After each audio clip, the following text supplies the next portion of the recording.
सरकार बीमा उद्योग में बड़े बदलाव की तैयारी करने जा रही है। इसके तहत बीमा उद्योग में 100% प्रत्यक्ष विदेशी निवेश यानी एफडीआई की अनुमति देने का प्लान बनाया गया है। इससे देश में बड़ी कंपनियों के लिए अपने दम पर इंडियन मार्केट में एंट्री करने का रास्ता साफ हो जाएगा। इसके साथ ही बीमा एजेंटों को बड़ी सुविधा देने की योजना है। सरकार बीमा कंपनियों के लिए कंपोजिट लाइसेंस देने का ऐलान पहले ही कर चुकी है। कंपोजिट लाइसेंस का मतलब है कि एक ही लाइसेंस पर कंपनी लाइफ, हेल्थ और मोटर यानी सभी तरह के बीमा प्रोडक्ट बेच सकेगी। ये उपाय बीमा संशोधन विधेयक में शामिल किए गए हैं। ये विधेयक संसद के आगामी शीतकालीन सत्र में पेश किए जाने का प्रस्ताव है। इन सुधारों के बारे में इंश्योरेंस रेगुलेटर IRDAI के प्रमुख देवाशीष पांडा ने पिछले दिनों सरकार को सुझाव दिया था। इन सुधारों से बीमा उद्योग पर क्या असर पड़ेगा, इससे पॉलिसी होल्डर्स और इंश्योरेंस एजेंटों को क्या फायदा होगा, आइए इस वीडियो में मैं आपको बताती हूँ। तो दरअसल देश में बीमा की पहुंच बहुत ही कम है। वित्त वर्ष 2021-22 में ये 4.2% के स्तर पर थी। रेगुलेटर और सरकार मिलकर इसे बढ़ाने के लिए तमाम तरह के उपाय कर रहे थे, लेकिन साल 2022-23 में ये दर घटकर 4% पर आ गई, जबकि वैश्विक स्तर पर यह आंकड़ा 6.8% है। इंश्योरेंस पेनिट्रेशन का मतलब है कि देश के सकल घरेलू उत्पाद यानी जीडीपी में कुल बीमा प्रीमियम का हिस्सा।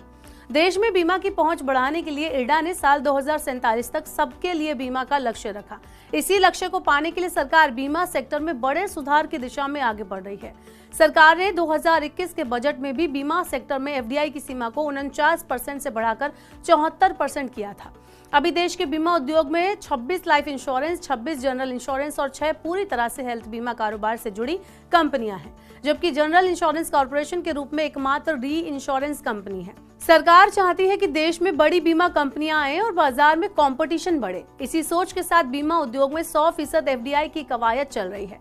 सरकार का आकलन है कि देश के बड़े खिलाड़ी एसबीआई, आईसीआईसीआई, एचडीएफसी बैंक से लेकर टाटा और बिरला तक पहले ही इस सेक्टर में जमे हुए हैं। बीमा सेक्टर एक ऐसा बिजनेस है जिसे लंबी अवधि के लिए बड़े निवेश की जरूरत होती है। इस सेक्टर में निवेश के लिए बड़े पैमाने पर घरेलू कंपनियां आगे नहीं आ सकती।